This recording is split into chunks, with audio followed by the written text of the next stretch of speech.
एक बार गौतम बुद्ध एक वन से गुजर रहे होते हैं। बुद्ध देखते हैं कि 3 व्यक्ति बुद्ध की ओर दौड़े हुए चले आ रहे हैं। वो 3 व्यक्ति बुद्ध के पास पहुंचते हैं और बुद्ध से पूछते हैं, मुनिवर, क्या आपने यहाँ किसी स्त्री को भागते हुए देखा है?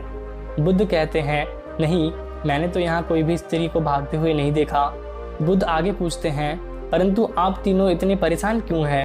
वह व्यक्ति कहते हैं, वो स्त्री एक डायन थी, वो हमारा सारा धन लेकर भाग गई। बुद्ध कहते हैं, अकारण ही वह तुम्हारा सारा धन लेकर भाग गई? वह तीनों व्यक्ति कहते हैं, अकारण तो नहीं, हम तीनों उस स्त्री को आमोद प्रमोद के लिए लाए थे, परंतु उसने हम तीनों को ही मदिरा पिला पिला कर बेहोश कर दिया और फिर हमारा सारा धन लेकर वहां से भाग गई। यह सुनकर बुद्ध मुस्कुराते और कहते हैं, अच्छा है, उसने तुम्हारा कुछ बोझ हल्का कर दिया। ये सुनकर उन तीनों में से एक व्यक्ति को क्रोध आ जाता है और वह गुस्से में चिल्लाकर बुद्ध से कहते हैं, अरे तुम हमारा मजाक उड़ा रहे हो? तुम्हें पता भी है वह धन कितना था? इतना धन तुमने आज तक अपने सपने में भी नहीं देखा होगा। वह व्यक्ति ये बात नहीं जानता था कि बुद्ध बनने से पहले एक राजा के पुत्र थे जिनके पास धन की कोई सीमा नहीं थी। बुद्ध कहते हैं, वो स्त्री तो अभी भी तुम्हारा सबसे कीमती धन लूट रही है और तुम कुछ भी नहीं कर पा रहे।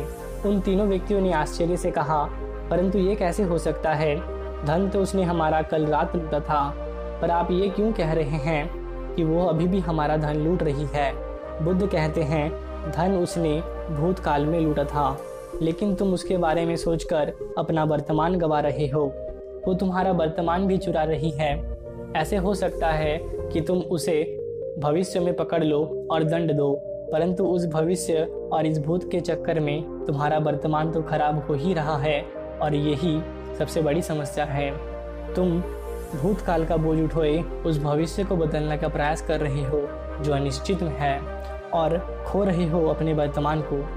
उन तीनों में से एक व्यक्ति कहता है, बात तो सही है, लेकिन यदि हम इस क्षण में जिए तो?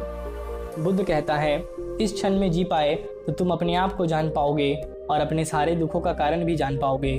उन तीनों में से एक व्यक्ति हंसते हुए कहता है, क्या आप अपने आप को जान पाए? और अगर जान ही पाए तो उसे क्या बदल गया? उन तीनों व्यक्तियों में से एक व्यक्ति के पास एक बांसुरी होती है। बुद्ध कहते हैं, मित्र तनिक मुझे अपना बांसुरी तो दो। ये सुनकर वे तीनों व्यक्ति हंस पड़ते हैं और कहते हैं, अब सन्यासी बांसुरी बजाएगा। बुद्ध बांसुरी लेते हैं और बजाना शुरू करते हैं। जैसे ही बुद्ध बांसुरी बजाना आरंभ करते हैं, आसपास के पेड़ पौधों में बैठे पक्षी बुद्ध के आसपास मंडराने लगते हैं और वो तीनों व्यक्ति बुद्ध की बांसुरी की धुन में पूरे तरीके से खो जाते हैं। कुछ देर बाद बुद्ध बांसुरी बजाना बंद कर देते हैं, परंतु अभी भी वे तीनों व्यक्ति बुद्ध को एकटक देखे जा रहे थे, क्योंकि उन्होंने आज से पहले इतनी मधुर बांसुरी कभी नहीं सुनी थी। वे व्यक्ति बुद्ध से पूछते हैं, आप इतनी मधुर बांसुरी कैसे बजा पाते हैं? बुद्ध कहते हैं, यदि तुम भी इतना मधुर बांसुरी बजाना चाहते हो तो बांसुरी पर ध्यान ना लगाकर अपने जीवन के ऊपर ध्यान लगाओ, अपने आप को जानने के ऊपर ध्यान लगाओ। यदि तुम अपने आप को जान सके तो बांसुरी अपने आप ही मधुर बजेगी और सब लोग उसको सुनकर आनंदित होंगे। ये कहकर बुद्ध उन्हें उनकी बांसुरी वापस करते हैं और वहां से चल देते हैं। उनमें से एक व्यक्ति दौड़कर बुद्ध के पैर पकड़ लेता है और कहता है, मुनिवर, क्या आप मुझे बांसुरी बजाना सिखाएंगे? बुद्ध मुस्कुराते हैं और कहते हैं, अवश्य, लेकिन मैं तुमसे तुम्हारा सारा अहंकार छीन लूंगा। मंजूर है? और वह व्यक्ति बुद्ध का शिष्य बन जाता है।